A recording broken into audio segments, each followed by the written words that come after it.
Mais t'es enfin de retour, toi?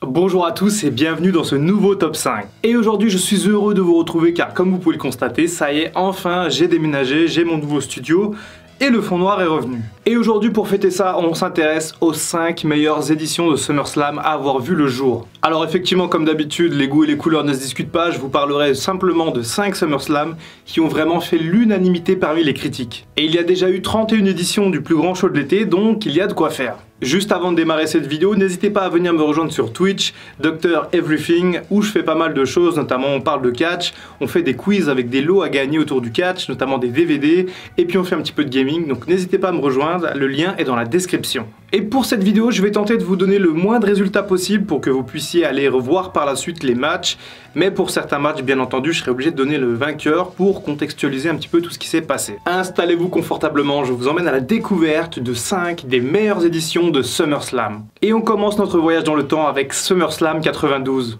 Cette édition est un trésor du catch, de par l'émotion que ce spectacle dégage, mais aussi par son côté totalement unique. En 92, les vieilles gloires du catch comme Hulk Hogan, Randy Savage et Ric Flair laissent progressivement leur place aux jeunes loups affamés que sont Bret Hart, Shawn Michaels, Mr Perfect ou encore Razor Ramon. Et SummerSlam 92 représente le parfait moment où la WWE a pu entamer sa transition vers la nouvelle génération. Le show devait initialement se dérouler aux États-Unis du côté de Washington, mais Vince McMahon avait alors été mis au courant que le catch était en pleine expansion en Angleterre. Et puis il y avait aussi la possibilité d'organiser un show incroyable et d'avoir des bénéfices faramineux. Et c'est ce qui s'est passé puisque SummerSlam 92 s'est déroulé à Londres dans le stade mythique de Wembley devant 80 000 personnes qui ont payé le prix fort pour voir leurs idoles de près. Et puis ce changement de destination a permis à la WWE de construire une storyline très forte, mais ça j'y reviens après. A noter d'ailleurs que SummerSlam 92 a été enregistré puis diffusé quelques jours plus tard aux États-Unis et dans le monde, ce qui est plutôt rarissime. Et après le double main event de WrestleMania 8 quelques mois plus tôt, SummerSlam 92 allait lui aussi proposer en guise de bouquet final un match qui n'était pas pour le titre majeur. En effet, le titre de la WWE était disputé entre Randy Savage et l'Ultimate Warrior dans un très bon match, mais au milieu de la carte. Le jeune Shawn Michaels s'est également mis en valeur en affrontant Rick Martel dans un match simple. Et d'ailleurs, si le show s'était déroulé à Washington, c'est Shawn Michaels qui aurait alors affronté Bret Hart pour le titre intercontinental. Mais les plans ont changé et le Heartbreak Kid a dû attendre jusqu'au Survivor Series 92 pour récupérer la ceinture. Et s'il a dû attendre, c'est parce que la WWE a eu l'idée brillante d'inclure le British Bulldog, un catcheur anglais, pour affronter le Hitman dans les main events. De son vrai nom Davey Boy Smith, le British Bulldog est également le beau-frère de Bret Hart, puisqu'il est alors marié à sa sœur Diana Hart. La confrontation s'annonce alors épique, tellement que le British Bulldog prend beaucoup trop de médicaments pour lutter contre l'angoisse. Un petit peu trop d'ailleurs puisqu'il oublie carrément l'intégralité du script du match. Heureusement, Bret Hart prend les choses en main et dirige tout le match en rappelant au British Bulldog les séquences à effectuer. Mais au bout d'un moment, Bret Hart s'agace et envoie alors 2 coups de pied au visage du Bulldog pour le réveiller selon les dires du Hitman. Le match est malgré tout excellent et les deux hommes offrent 25 minutes de très bon catch. Et au terme de ce match épique, c'est le Bulldog qui parvient à battre le Hitman et récupérer la ceinture intercontinentale dans une ambiance indescriptible. Et le final est bouleversant avec Diana qui monte sur le ring, qui enlace les deux hommes qui eux-mêmes se congratulent pour cette performance remarquable. Sortez votre boîte de Kleenex et jetez-vous sur cette édition 92 de SummerSlam. 10 ans plus tard, en 2002, la WWE marque son entrée dans l'ère Ruthless Aggression. Une ère qui lance notamment de nombreux nouveaux talents sur le devant de la scène. Et l'édition 2002 de SummerSlam est souvent considérée comme l'une des meilleures de l'histoire. C'est simple, au niveau de la carte, il n'y a aucune fausse note. Le show démarre avec un match alléchant entre 2 techniciens des rings, à savoir Rey Mysterio et Kurt Angle. Un match qui dure moins de 10 minutes dans une ambiance idéale pour lancer le spectacle. Puis vient le tour des 2 futures légendes du ring, Ric Flair et Chris Jericho. Le match est assez bon, Ric Flair, malgré son âge avancé, est toujours aussi divertissant, tandis que l'arrogance de Chris Jericho se marie parfaitement avec la perfidie de Ric Flair. Le 3e match oppose à nouveau 2 futures légendes avec le regretté Eddie Guerrero et la Rated R Superstar Edge. C'est Paul Heyman qui est à l'époque en charge du booking de la branche bleue et tous les matchs sont souvent excellents durant cette année. Et en parlant de talent, Chris Benoit et Rob Van Dam, 2 catcheurs au style complètement différent, s'affrontent dans un match formidable pour le titre intercontinental. Au final, la seule petite fausse note de ce show est le match entre l'Undertaker et Test qui a déçu les fans.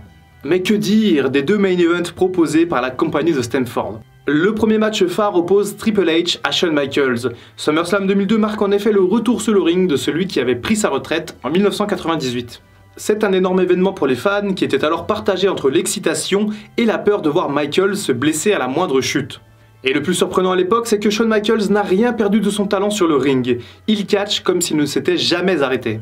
Et bien que le match soit un street fight, le showstopper prouve au public qu'il est toujours l'un des meilleurs catcheurs de la planète.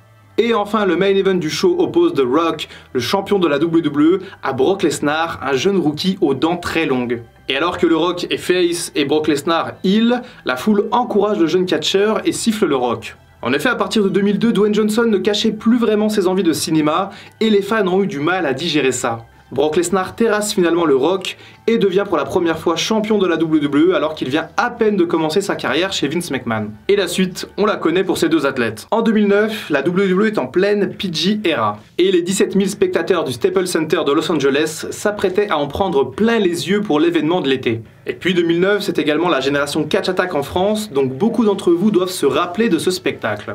Le pay-per-view démarre sur les chapeaux de roue avec un match pour le titre intercontinental entre Rey Mysterio et un tout jeune Dolph Ziggler. Chris Jericho et le Big Show affrontent également les Crime Times pour les titres par équipe. L'équipe composée d'ailleurs de Chris Jericho et le Big Show fonctionnait très bien ensemble, même si le Big Show n'était au final qu'un remplaçant dans l'équipe pour remplacer Edge qui était blessé. De l'autre côté, l'équipe des Crime Times était composée de JTG et de Chad Gaspard qui nous a malheureusement quittés récemment. Dans une perspective moins excitante, Kane et le Great Khali s'affrontent dans un match de 6 minutes et Christian défend son titre ECW contre William Regal. Mais SummerSlam 2009, c'est également la reformation de DX pour un match par équipe épique face à la nouvelle équipe en vogue de Legacy. Le match est très bon et les fans sont heureux à l'époque de revoir DX effectuer sa dernière tournée sur les rings. Autre match intéressant et avec un fort enjeu, la confrontation entre le champion Randy Orton et John Cena.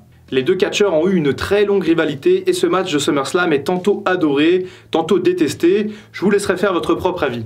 Et enfin le main event de ce show, le match au sommet entre le champion poids lourd Jeff Hardy et son challenger CM Punk.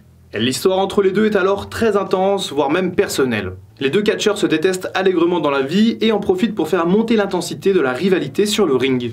Ce match de SummerSlam est d'ailleurs un TLC match, peut-être même le dernier grand match avec cette stipulation à la WWE. Et cette confrontation propulse CM Punk vers les sommets, tandis qu'il met un terme au rêve de Jeff Hardy, qui quittera la WWE lors du vendredi suivant après une nouvelle défaite face à CM Punk. 2009 est un classique du genre, un excellent souvenir pour beaucoup de fans de catch en France, et le show est excellent de bout en bout. L'édition 2013 du plus grand show de l'été nous a offert une carte digne de WrestleMania, avec encore une fois un double main event incroyable. Parlons d'abord de la première affiche avec le Best in the World CM Punk face à la bête incarnée Brock Lesnar. CM Punk revenait à ce moment-là d'une pause de 6 mois après 2 ans de règne et un match formidable contre l'Undertaker à WrestleMania. De l'autre côté, Brock Lesnar a monté en puissance après sa rivalité intense face à Triple H. Et Paul Heyman était alors entre les deux puisqu'il avait trahi son protégé CM Punk pour s'allier à son chouchou de toujours, Brock Lesnar. Et le match est excellent. On sait dorénavant que Brock Lesnar est plus à l'aise sur le ring avec les poids moyens, et cela s'est vu dès 2013 où lui et Punk avaient une belle alchimie entre les cordes. Le match est également très intense puisqu'il est sans disqualification et les deux catcheurs s'en donnent alors à cœur joie. Dans l'autre affiche du show, Daniel Bryan défie le champion John Cena dans un match ô combien surprenant à l'époque.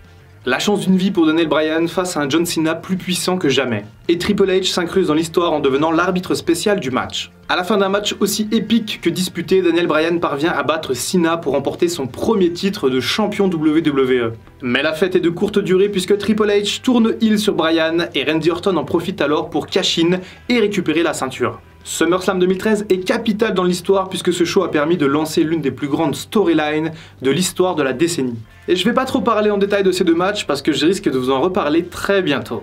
Le reste de la carte comprenait entre autres le premier match de Bray Wyatt dans les rosters principaux, à savoir un match Inferno contre Kane, un très bon match entre le champion du monde poids lourd Alberto Del Rio et son challenger Christian, et un autre bon match entre Dean Ambrose et Rob Van Dam pour le titre US, étrangement placé dans le kick-off. SummerSlam 2013 est un excellent show, peut-être même le meilleur de toute l'histoire, et donc je vous encourage vraiment à le regarder, même si du coup je vous ai un petit peu spoilé. SummerSlam 2015 est le dernier joyau de cette couronne.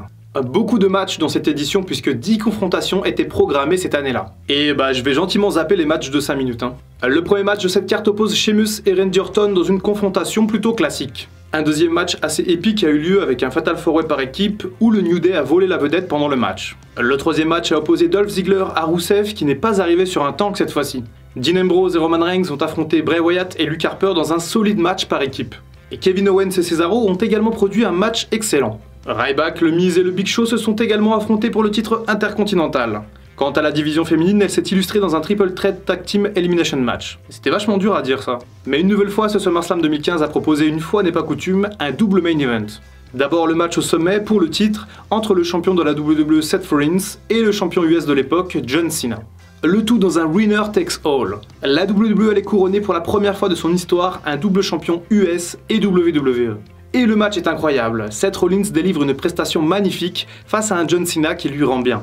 L'architecte court partout, saute de n'importe où, exécute des prises aussi improbables que risquées face à un John Cena qui paraît une nouvelle fois imbattable. Tellement imbattable que Rollins utilise une combine malicieuse pour triompher du champion US et rentrer dans l'histoire en tant que premier et seul double champion de la WWE et des États-Unis. Et franchement, ça vaut le coup de regarder ce match juste pour voir Seth Rollins totalement habillé en blanc qui risque sa vie à chaque spot. Un autre match incroyable est venu terminer ce spectacle avec une revanche attendue entre Brock Lesnar et l'Undertaker. En 2015, Brock Lesnar était plus fort que jamais en ne perdant quasiment pas, et il avait même mis fin à la streak un an plus tôt lors de WrestleMania 30. Mais c'est justement un Deadman revanchard qui se présente face à la Bête lors de SummerSlam 2015. D'abord parce qu'il avait été laminé par la Bête lors de WrestleMania 30, mais également parce que sa prestation avait été jugée décevante ce soir-là. Et l'Undertaker est à 200% dans ce match. Un match brutal et intense. Brock Lesnar attaque le Phenom sans lui laisser le temps d'ôter son manteau et son chapeau. S'ensuit alors 18 minutes d'une bataille féroce entre deux monstres, chacun se rendant coup pour coup sur le ring.